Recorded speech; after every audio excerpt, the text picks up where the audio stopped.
அறிவோம். இப்போ நம்ம இங்க வாழ்க்கையில நம்ம எல்லா உறவுகளோடும் இணைஞ்சிருக்கிறோம். அந்த உறவுகள் எப்படி இருக்கு? அம்மா, அப்பா, கணவன், மனைவி, குழந்தைங்க, சகோதர சகோதரியர்கள், அடுத்து உறவினர்கள், அடுத்து சுற்றத்தார்கள், அடுத்து சமுதாயம் என இந்த விதமா எல்லா உறவுகளோடும் நம்ம சம்பந்தப்பட்டிருக்கோம். இந்த உறவுகள் என்பது என்ன? ஒரு இணக்கத்தின் தன்மை. உறவுகளோட தன்மை என்னன்னு கேட்டா ஒரு இணக்கத்தை வெளிப்படுத்துற ஒரு தன்மை, அதுதான் உறவு.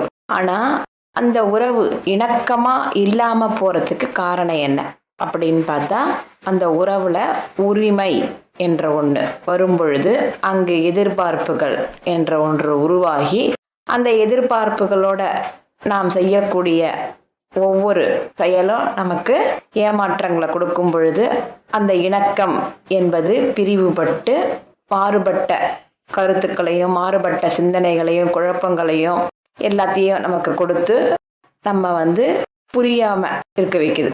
என்ன உறவுகள் என்பது என்ன என்றதோட முழுமை நமக்கு தெரியல. இது வெளியில நமக்கு இப்படிதான் இங்க நம்ம இயங்கிட்டு இருக்கிறோம் என்பது நமக்கு இங்க நல்லா தெரியும். இதுதான் வார்த்தையா புரிஞ்சுட்டாலும் அதை உணர்வு பூர்வமா பார்க்கக்கூடிய தன்மை எப்படி கிடைக்கும் அப்படின்றது நமக்கு தெரியல.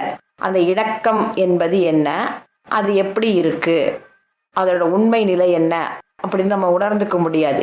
ஏன்னா அந்த இணக்கத்தை நம்ம எல்லா நிலையிலையும் நம்ம உரிமையோட வச்சுதான் பார்ப்போம். அதுதான் சொந்தம், பந்தம் எல்லாம் சொல்லிக்கிறோம், பற்று இதெல்லாம் நம்ம சொல்லிக்கிறோம். இப்போ இதை தாண்டிய நிலை என்ன? இது வெளிநிலைனா அப்போ உள்ளுக்குள்ள இதெல்லாம் ஏற்படுறதுக்கு காரணமா உள்ள என்ன இருக்கு? இதுக்கு மூலப்பொருள் எது?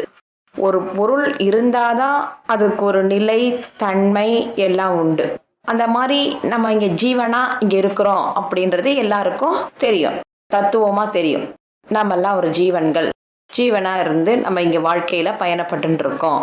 இந்த ஜீவன் புரிதலை வேண்டி இந்த வாழ்க்கைக்குள்ள பயணப்பட்டு இருக்கு. இந்த புரிதலை குரு கொடுத்து நமக்குள்ள அந்த தெளிவை ஏற்படுத்தி உள்ளுக்குள்ள உணரக்கூடிய சக்தி, அதனுடைய உண்மையான நிலை, அதை நமக்கு உணர்த்துறவர் குரு. இது நமக்கு எல்லாம் தத்துவமா தெரியும். இந்த தத்துவத்தை விட்டுட்டு, இதை தத்துவமா இருக்கிறத விட்டுட்டு உள்ளுக்குள்ள நம்ம பார்க்கும் பொழுது, அதாவது அந்தர்முகமா நமக்கு உள்ளுக்குள்ள உள்முகமா திரும்பி பார்க்கும் பொழுது இதுக்கெல்லாம் ஆதாரம் எதுன்னு கேட்டா உயிர்னு ஒன்று இருக்கு. உயிர்ன்ற ஒன்று அது என்ன மாதிரி தன்மைன்னு கேட்டா அது ஒரு ஒளின்னு சொல்றோம். அடுத்து அது ஒரு பூரணம், ஒரு நிறைவு, எப்பொழுதும் பூரணமான ஒரு தன்மைக்குள்ள அது இருக்கு. அடுத்து அதிலிருந்து அதுக்கு உள்ள ஒரு பொருள் இருக்கு, அதை சுத்தி ஒரு வடிவம் கொடுக்கணும் இல்லையா? அப்படி அந்த வடிவம் கொடுக்கறது எதுன்னு பார்த்தா காலம், இயற்கை. அந்த உயிர்ன்றது அதனுடைய செயல்பாட்டுக்கு எப்படி வருது? அதனுடைய இன்னொரு பரிமாணம் காலம், இயற்கை. இது காலம் இயற்கையும் இப்போ நமக்கு உயிர்ன்றதுக்கு ஆதாரமா இருக்கு. அது காலம், இயற்கை ஒரு உடம்பா வச்சுப்போம். இயற்கை தான் உடம்பு. இந்த இயற்கை இது உடல். ஒரு பொருள் இருக்கு, அது மேல ஒரு உடல் படைக்கப்பட்டிருக்கு. உள்ளுக்குள்ள இருக்கிற ஒரு பொருளால வெளியில ஒரு பொருள் படைக்கப்பட்டிருக்கு. இந்த பொருள் படைக்கப்பட்ட இந்த பொருளை நம்ம இயற்கையை, அதுதான் நம்ம உடல்னு சொல்றோம். பஞ்சபூதங்களால் ஆனது உடல், பஞ்சபூதங்களால் ஆனது, இயற்கை தான் அதை செயல்படுத்துன்னு சொல்றோம். அப்போ காலம் என்பது என்ன? காலம் என்பது ஒரு குறிப்பிட்ட அளவு நிர்ணயிக்கப்பட்ட குறிப்பிட்ட ஒரு நிலை, அவ்வளவுதான். இந்த இயற்கை செயல்படுவதற்கு குறிப்பிட்ட ஒரு நிலை தான் காலம். இந்த காலம் வரைக்கும் தான் அது செயல்பட முடியும், இந்த இயற்கை செயல்படும் அப்படின்ற அளவுக்கு அது காலமா இருக்கு. அடுத்து இந்த காலம், இயற்கை இதனுடைய அடுத்த பரிமாணம் என்னன்னு கேட்டா அறிவு, ஆற்றல். ஒளி என்பது காலமாகவும் இயற்கையாகவும் மாறி அதுதான் ஒரு உடலுக்குள்ள அந்த ஒளி உடல் தோற்றுவிக்கப்பட்டு அந்த உடல் இயங்கணும் இல்லையா? அந்த பொருள் உள்ள வச்சிருக்கு, வெளியில ஒரு தன்மை படைக்கப்பட்டிருக்கு. அடுத்தது இயங்கிறதுக்கான அந்த நிலையை அறிவு, ஆற்றல்னு சொல்றோம். இந்த அறிவு, ஆற்றல், அறிவுன்றது காலத்தோட சார்ந்தது, ஆற்றல்ன்றது இயற்கையோட சார்ந்தது. இந்த அறிவு, ஆற்றல் அப்படின்றது, அறிவு என்பது எதை உணர்த்த வருது? உள்ளுக்குள்ள இந்த காலத்தையும் ஒளித்தன்மையும் சார்ந்து அந்த உணர்வோட சார்ந்தது. ஆற்றல் என்பது என்ன? இது நகர்றதுக்கு, இது இயங்கிறதுக்கான சக்தி, இந்த உடல் இயங்கிறதுக்கான சக்தி, இது ஆற்றலா சொல்றோம். அப்படின்னா இதுக்கு உதாரணத்தை பார்க்கணும்னா, ஒரு வீடு, ஒரு காலி இடத்துல ஒரு வீடு கட்டுறோம் அப்படின்னாலே அந்த வீடு கட்டின ஒரு 4 செவர் எழுப்பினாலே வீடு, அதுதான் இயற்கை.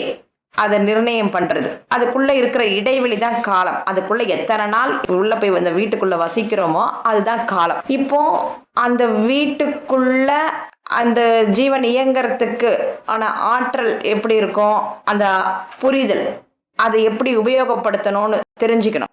அந்த மாதிரி இந்த காலத்தையும் இயற்கையும் இந்த ஜீவன் எப்படி உபயோகப்படுத்தணும்னு தெரிஞ்சுக்கிறதுக்காக தான் அறிவு ஆற்றல் அப்படின்ற ஒரு பரிணாமமா நமக்கு காட்டப்படுறது.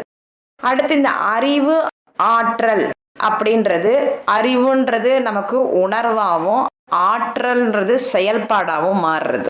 இதுதான் இந்த இடத்துல தான் உணர்வுன்றதும் செயல்பாடுன்னு வர்ற இடத்துல தான் ஜீவன் பிறக்குது. இதுவரைக்கும் ஜீவன் கிடையாது, அதனுடைய உண்மையான பரிமாணம். அது உண்மையான பரிமாணம் என்ன? ஒளி, ஒளிக்கு அடுத்தது காலம், இயற்கை, அடுத்து அறிவு ஆற்றல். இது வரைக்கும் நம்மளோடது இல்லை, இதெல்லாம் உள்ளுக்குள்ள உணர்வை சார்ந்தது. இந்த இடத்துல இதை தாண்டி வரும்போது தான் ஜீவன்றது பிறகுது. அதனாலதான் உணர்வுன்னு ஒரு தன்மை, ஜீவன்றது ஒரு உணர்வு தன்மை, உணர்வுன்றதும் ஆற்றல்ன்றது செயல்பாடாகவும் மாறுறது. இந்த உணர்வும் செயல்பாடுமா மாறுற இடத்துல எப்போ ஒரு ஜீவன் தனித்து அது இயங்க தொடங்குதோ அந்த இடத்துல இருந்தான் இதுக்கு குழப்பம் உருவாக ஆரம்பிக்கிறது. இந்த உணர்வும் செயல்பாடும் புரிதலோட இல்லாத போது, தன்னுடைய உண்மையான நிலையை அது உணராவது, அதாவது முழு அறிவையும் அது எடுத்துக்காத பொழுது ஆற்றல்ன்றது இந்த இடத்துல தான் மாயை. மாயைன்னு சொல்றது என்னன்னு கேட்டா, ஒரு இல்லாத நிலை, ஒரு மறைக்கப்பட்ட இல்லாத நிலை.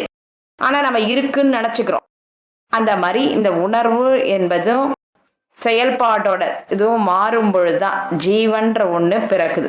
இந்த ஜீவன்ற ஒண்ணிலிருந்து இது எடுத்துக்கிற தன்மைகள் இதுல இருந்து தான் மாறுது. இதுதான் உறவுகளும் உரிமைகளுமா மாறிடுறது. உறவுகளும் உரிமைகளும் வந்த உடனே இந்த ஜீவன் என்ன பண்றது, இதுதான் உண்மை, இதுக்கு முன்னாடி இருந்ததெல்லாம் அதுக்கு தெரியல. முதல்ல உயிருன்றதோ, அடுத்தது காலம் இயற்கைன்றதோ, அடுத்தது அறிவு ஆற்றல்ன்றதோ, அடுத்தது அதனுடைய பரிமாணம் தான் உணர்வு செயல்பாடுன்றதோ, இதெல்லாம் அதை மறந்துட்டு இது உறவுகளையும் உரிமைகளையும் எடுத்து செயல்பட ஆரம்பிக்கிறது.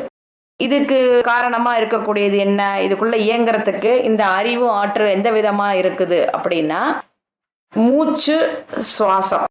சுவாசம்ன்றது உள்ள போயிட்டு வெளியே வரக்கூடிய ஒண்ணுதான். ஆனா மூச்சுன்றது உயிர் தன்மையோட சேர்ந்தது. மூச்சுன்றது வேற, சுவாசம்ன்றது வேற. நம்ம சுவாசத்தை தான் நம்ம மூச்சுன்னு நம்ம சொல்லிக்கிறோம்.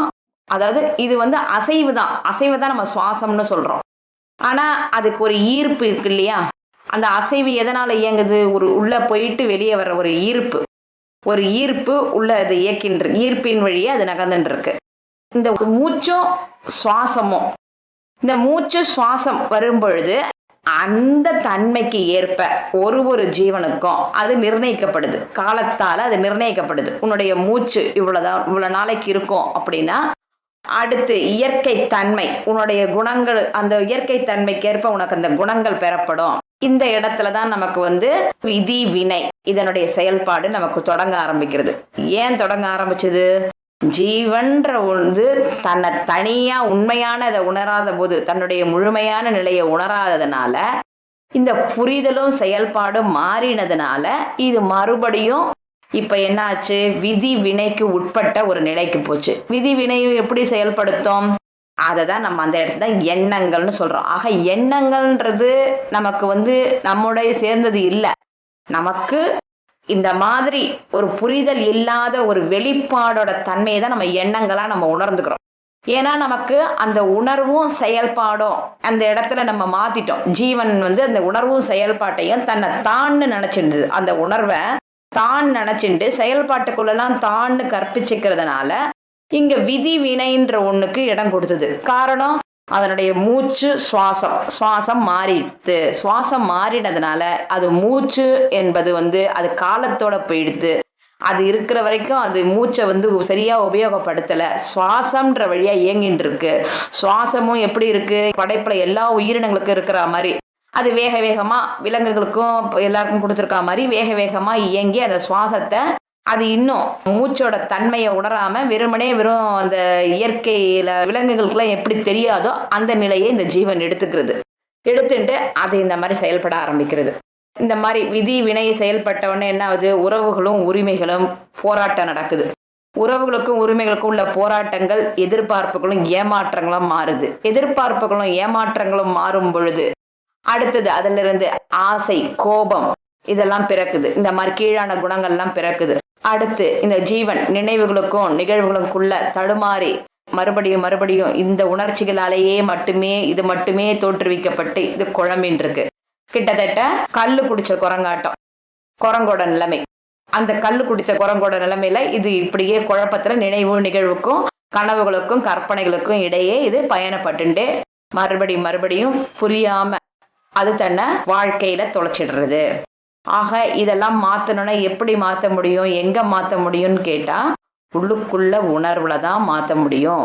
உணர்வும் செயல்பாடும்னு பிரிஞ்ச அந்த இடத்துல ஜீவனா தன்னை உணர்ந்துக்கும் பொழுது அதை எப்படி உணர்ந்துக்க முடியும், சுவாசத்தை கட்டுப்படுத்தி மூச்சின் தன்மையான அந்த ஈர்ப்பின் நிலையை கீழ் நோக்கி கொண்டு போனா எதிர்பார்ப்புகளும் ஏமாற்றங்களும் கீழான குணங்களும் விதி வினை எல்லாமே செயல்படுத்தும்.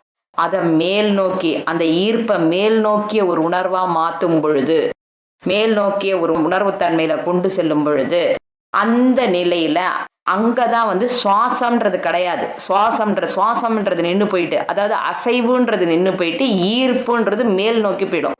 அந்த ஈர்ப்பு எப்படி உள்ளுக்குள்ள இங்க ஒரு உடலுக்குள்ள செயல்படுறதோ அதே மாதிரி அண்டத்துல இருக்கிறது பிண்டத்துல இருக்கு. அந்த மாதிரி பிண்டத்துக்குள்ள இது எப்படி இருக்கோ அடுத்து அண்டத்தோட சேர்ந்துக்கும். அந்த ஈர்ப்பு இங்க படைப்பா இங்க எப்படி இருக்கோ, படைப்பும் பிரபஞ்சமுமா எப்படி இருக்கோ அந்த நிலைக்கு தன்னை கொண்டு போகும் பொழுது அந்த இடத்துல அந்த வெற்றிடத்துக்குள்ள அது பயணப்படும் பொழுது ரெண்டும் ஒன்னாயிட்ட உடனே ஒரு வெற்றிடம் தெரிய ஆரம்பிச்சிடும். அந்த வெற்றிடத்துக்குள்ள அது ஒரு நிறைவான ஒரு உணர்வு சக்தியா அது பரவும் பொழுது அந்த நிலைதான் மகான்களுடைய நிலை. மகான்கள்லாம் எங்க இருக்காங்கன்னு கேட்டா அந்த நிறைவான அந்த உணர்வு சக்தியில பிரபஞ்சத்தோட படைப்புல இணைஞ்சு எல்லாத்தையும் உணர்ந்து எல்லாத்தையும் வாழ்த்தின்னு இருக்காங்க.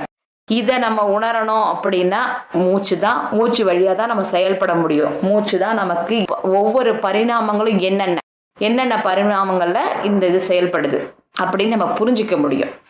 இதை நம்ம புரியாம நம்ம கீழ் நோக்கி வச்சுருந்தோம்னா நமக்கு சுவாசம்ன்ற ஒன்று குறிப்பிட்ட அளவு மட்டும் இயங்கி அடுத்து மூச்சு நிறுத்தப்படும் பொழுது இது காலத்தில் இயற்கையிலிருந்து வெளியேற்றப்பட்டு இனி அதற்கு காலம் கிடையாதுன்ற நிலைமை வரும் பொழுது மறுபடியும் எங்கேயோ குழம்பி இந்த நினைவுகளாலையும் நிகழ்வுகளாலையும் அது துன்பப்பட்டு இருக்கும்.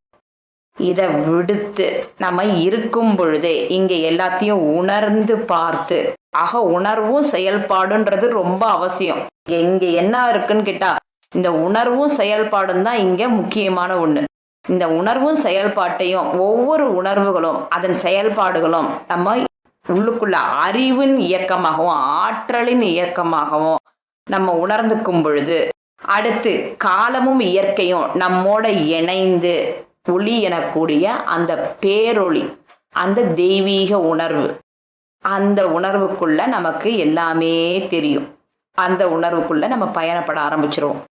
ஆக இதை நம்ம மாத்தி இங்க ஒரு தலைகீழ பண்ணிட்டு இருக்கோம். இங்க ஏற்பட்டது என்னன்னு கேட்டா எப்படி கீழான ஜீவராசிகள் செய்யறது நமக்கு ஒன்றும் தெரியாதோ அந்த மாதிரி ஜீவன் இந்த மாதிரி அது மாற்று கருத்துக்களை தோற்றுவிச்சு இந்த உணர்ச்சிகளாலேயும் எதிர்பார்ப்புகளையும் ஏமாற்றங்களாலேயும் கனவுகளோடையும் கற்பனைகளோடையும் இதன் பயணப்படும் பொழுது மகான்களும் சித்தர்களும் என்ன பண்றாங்க, இதுக்கு புரியட்டும் அப்படின்ற ஒரு நிலையை வாழ்த்தி உணர்த்தின்னு இருப்பாங்க.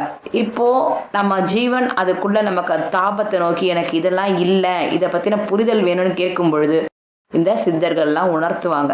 அவங்கெல்லாம் அதை அடைஞ்சு அந்த நிலைக்குள்ளே இருக்கிறதுனால உள்ளுக்குள்ளே நம்ம பயணப்படும் போது அந்த வெற்றிடத்துக்குள்ளே எல்லாமே நமக்கு நிறைவாக உணர்த்தப்படும். அந்த இடத்த தான் நம்ம என்ன சொல்கிறோம், அமைதின்னு சொல்கிறோம். அமைதின்றது வார்த்தை பேசாமல் இருக்கிறது இல்லை, உணர்வு செயலற்று இருத்தல். அதை அதனுடைய தன்மைக்கு ஏற்ற மாதிரி கொஞ்சம் கொஞ்சமாக நம்ம அப்படியே மாறி போயிட்டே இருக்கணும். எல்லாத்தையும் இங்கே இருக்கக்கூடிய நினைவுகளையும் நிகழ்வுகளையும் விட்டு அடுத்து பார்த்தீங்கன்னா நமக்குடைய சுவாசம் கட்டுப்படுத்தப்பட்டு மூச்சின் உணர்வாக மாறி அடுத்து காலம் இயற்கைன்றதை தாண்டி அடுத்தது அறிவு ஆற்றல் இருந்தால் தான் காலத்தையும் இயற்கையும் உணர முடியும். அடுத்து அந்த ஒளி என்ற அந்த உணர்வுக்குள்ள நம்ம பயணப்பட முடியும். அந்த ஒளி என்ற உணர்வோட நம்ம கலக்க முடியும்.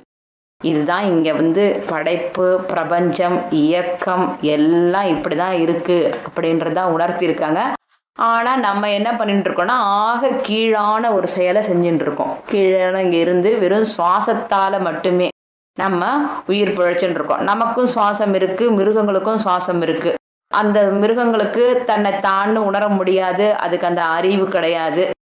அது இயற்கையோட தன்மையை மட்டும் அது இருந்து காலத்தில் அதனுடைய வேலையை முடிச்சுட்டு போயிடும்.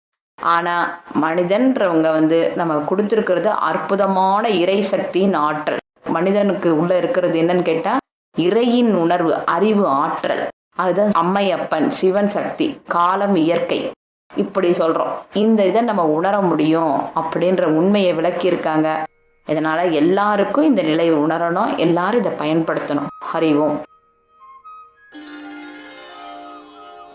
यत्र यत्र रघुनाथ कीर्तनं तत्र तत्र कृतमस्तकाञ्जलिं बाष्पवारि परिपूर्णलोचनं मारुतिं नमत राक्षसान्तकम् आञ्जनेयमतिपाटलाननं काञ्चनाद्रिकमनीयविग्रहं पारिजाततरुमूलवासिनं भावयामि पवमाननन्दनम्